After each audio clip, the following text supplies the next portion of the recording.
is now resumed.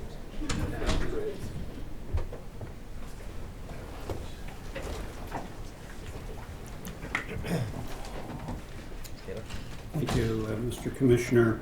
I was dealing with the Morton decision and simply pointing out that firstly, DFO is the Department of Government mandated to deal with fisheries, and the Morton decision did conclude that finfish aquaculture is a fishery, so it's properly within the mandate of DFO. It's paragraphs 154 and 155 and 156 in the Morton decision that I particularly rely on, but there Mr. Justice Hinkson did say, amongst other things, I conclude that the fish which are reared in finfish farms, it's almost a tongue twister for me at least, that are reared in finfish farms on the coast of British Columbia are either a part of the overall British Columbia fishery or are a fishery unto themselves. In either case, they fall under the jurisdiction of Parliament under 9112 of the Constitution Act 1867.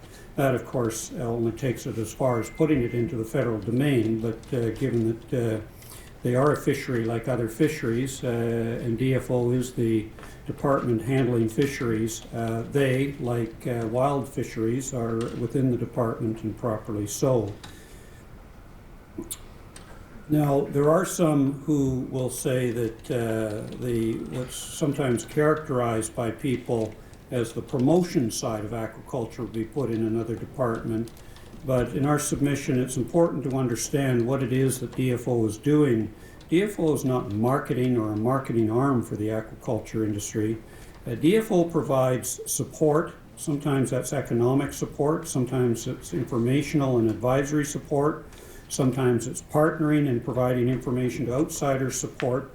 But DFO does that with any number of stakeholders and people in the fishery, including the commercial fishers and including First Nation fishers and so forth. So there's no reason why they wouldn't be engaged in some of that support sort of activity, including economic support for the finfish aquaculture. DFO, of course, aims to be even-handed with the various stakeholders and participants in the various fisheries that it is engaged with. Next are the Project 5 technical reports. I largely leave that to what's in our written material and in what the salmon farmers in the province say and will in oral submissions say.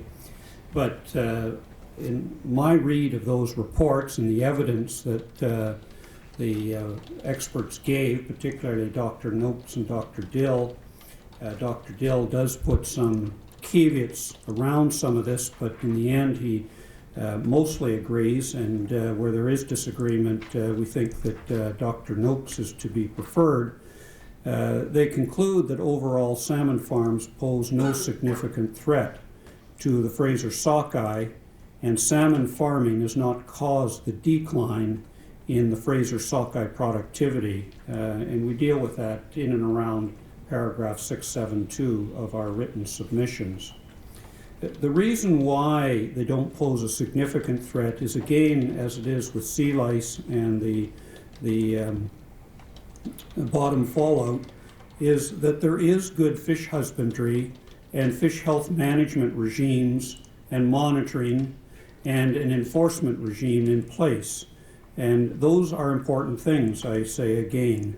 Those are areas that in my submission it's important to focus on in this commission, and the alternative extreme approach of pulling everything out of the water is not necessary. As to the new regulatory regime, the one that came into being for finfish aquaculture as a result of the Morton decision in December of 2010, firstly, I point out, as is in the evidence, that this was developed over a very short span of time. It's quite something to go from zero to a full regulatory regime. And it's not surprising that there would be a heavy draw on the regime that was in place through the province before that. But you've heard evidence that the federal crown and their regulatory regime have changed a number of things. And this is not to be critical of the province by any means, but it is to say that when you have something and you take responsibility and you can see what's gone before, you can identify where you might add to it. They've added transparency, and there is the public reporting on websites and increased calls for reporting from the companies that have to be given to DFO and in turn put on the websites. And there is the very robust, in my submission, conditions of licenses or finfish license that are pages and have to be complied with, and there is enforceability about that. Not only is there enforceability, but you've heard evidence from Brian Atagi and others that there is monitoring and inspection going on. Yes, they're ramping up, but that's to be expected. But yes, they've done, and Mia Parker and Andy Thompson gave evidence on this too. There's been quite a number of inspections done, and since they gave evidence, tens more have been done. And it's our submission that DFO has done a darn good job in putting a new regime in place, the content of it, and getting it actioned and robust monitoring, inspection, and enforcement underway. Certainly the regime remains under review. It will be adjusted. Mr. Thompson in particular spoke considerably about this to fill any gaps identified, make adjustments, meet the new needs that might be identified. And in part because it's new and in part because it is still being developed, this in particular is an area where the work of this commission will provide good information and ideas and suggestions and recommendations for DFO. There is a suite of policy documents on multiple aspects of the regulatory regime. They're in evidence. They were put in the panel on the 30th or 31st, I think it was, of August or thereabouts. Finally, I'll speak briefly, well, almost finally rather, I'll speak briefly to incentives and structures and supports to promote effective collaboration. You've heard a lot of evidence about collaboration, and DFO seen that as very important, engaging with others and having them, if they will, agree or give ideas to DFO and then agree on any number of things that DFO wants and gets input on. DFO makes great efforts and devotes significant time and resources to engaging with stakeholders and others in engagement and consultation. Pages 198 through 208 of our written submissions we leave with you. We cover this off, but collaboration includes such things as integrated harvest management planning, integrated fisheries management plans, AROM, habitat and stewardship processes, integrated salmon dialogue forum, the roadmap process. And in addition to collaboration, which is good in itself, but another aspect of collaboration is consultation, engagement, and collaboration brings with it, and it is the case in any event that it would be so, shared responsibility. Shared responsibility is key. It's not good enough for the stakeholders or any stakeholder to say, we'll take advantage of the fishery, but we won't engage and take on responsibility.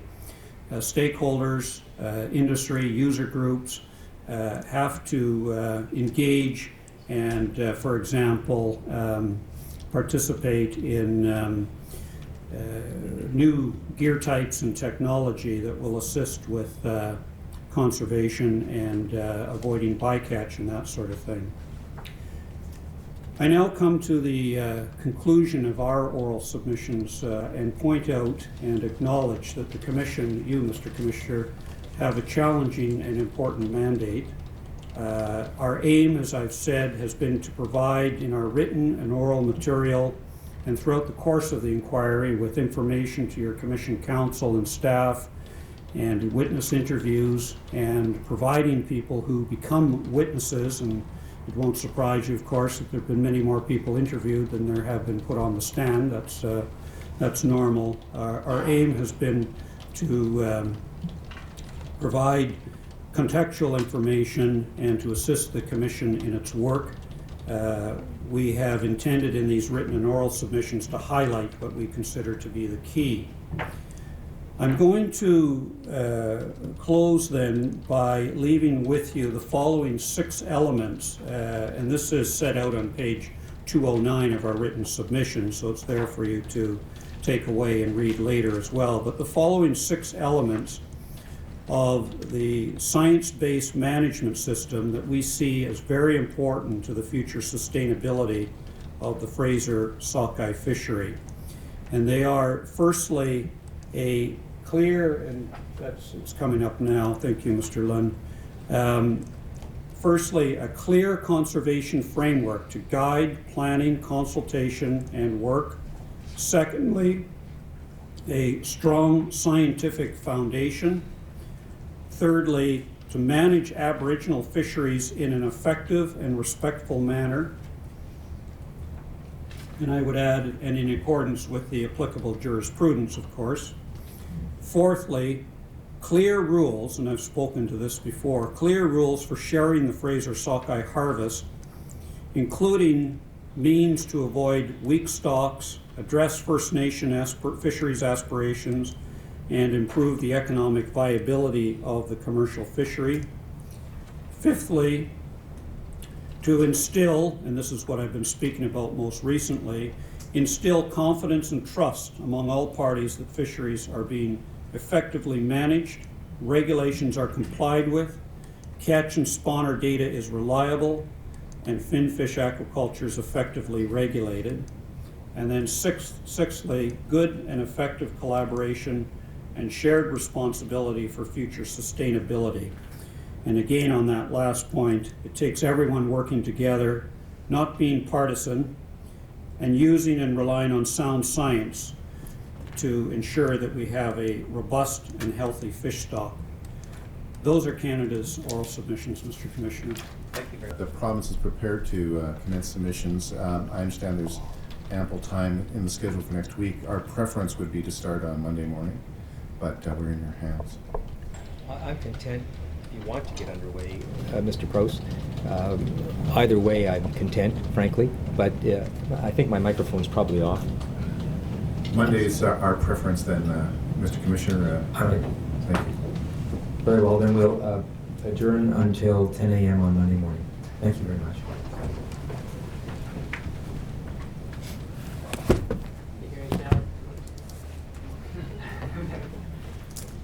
The hearing is now adjourned until Monday, November 7th at 10 a.m.